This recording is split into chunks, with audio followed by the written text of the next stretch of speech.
नमस्कार दोस्तों। बेटी की माँ रानी, बुढ़ापा भरे पानी। उससे कई बार बेटों की माएँ कहती थी। इस कहानी की लेखिका ने बेटी का घर में होने की इस कहानी को इस प्रकार जीवंत किया है कि दोस्तों, मैं आपको बता नहीं सकती, आप भी विश्वास नहीं करेंगे। तो एक बार पूरी कहानी ध्यान से सुनिए। माँ, नित्या को अभी अभी एयरपोर्ट पर छोड़कर लौटी हूँ। सुबह 10 बजे तक पहुंच जाएगी तुम्हारे पास और पूरे 1 महीने तुम्हारे साथ रहेगी। तुम लोग खूब मजे करना। और सुनो, तुम्हारे लिए एंटी रिंकल क्रीम भेजी है, उसे रोज रात में लगाना, देखना पहले जैसी लगने लगोगी। मुझे बूढ़ा नहीं होने दोगे तुम लोग, कहकर वो हंसने लगी। तो शालिनी ने कहा, तुम एंजल हो माँ, और एंजल्स कभी बूढ़ी नहीं होती, कहकर शालिनी ने फोन रख दिया। तो भाव विभोर सुजाता देर तक बेटी के स्नेह में डूबी ठगी सी बैठी रही।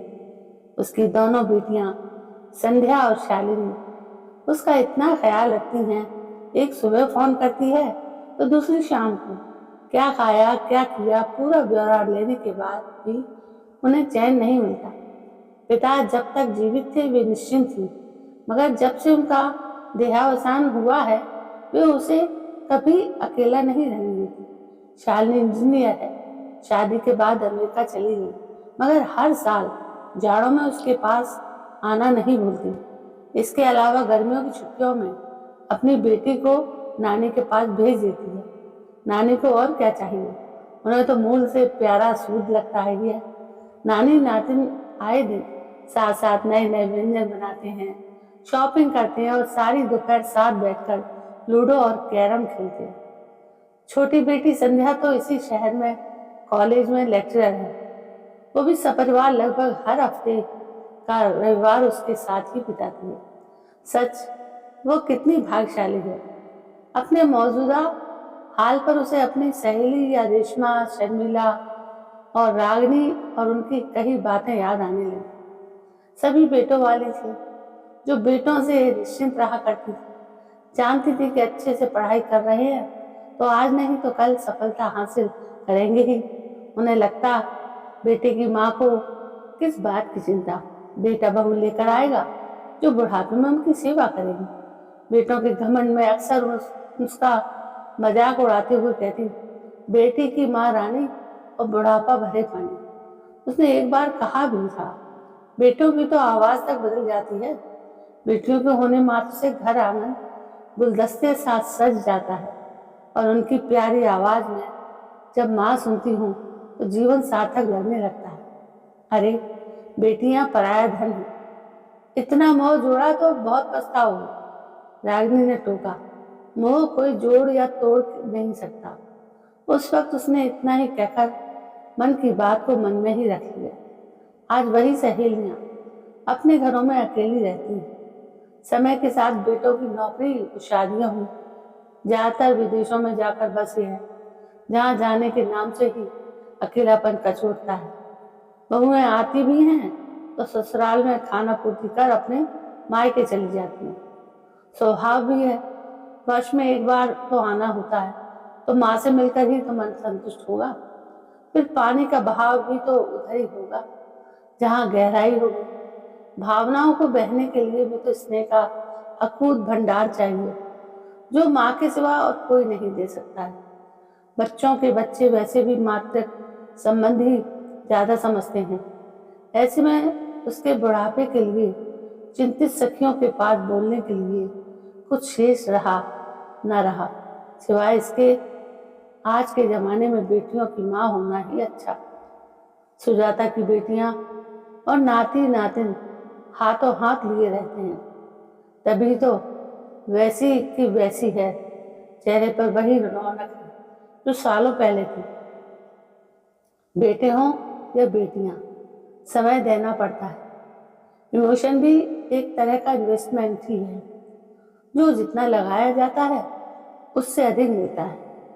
मैं बेटियों के बचपन में अपना बचपन ढूंढ रही थी, उनके साथ ही पढ़ने और बढ़ने लगी।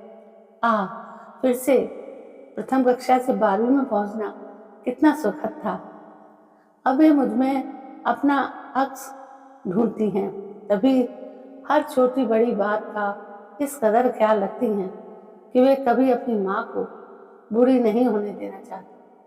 मुझे क्या पता, मेरे लड़के ना तो बचपन में कभी घर में टिकते थे और ना अब टिकते। मेरे पास आते भी हैं तो घूमने निकल जाते हैं। रेशमा ने कहा, मेरा अंकित बहुत संवेदनशील है। वो बचपन से ही लड़कियों की तरह मेरे साथ रसोई में लगा रहता और मेरे काम में हाथ बटाता था। शर्मिला ने बताया तो सुजाता ने उसकी चुटकी ली। अब बहू के साथ काम में हाथ बटाता होगा, ज्यादा सुखी होगा। इसके साथ ही सब हंस पड़े।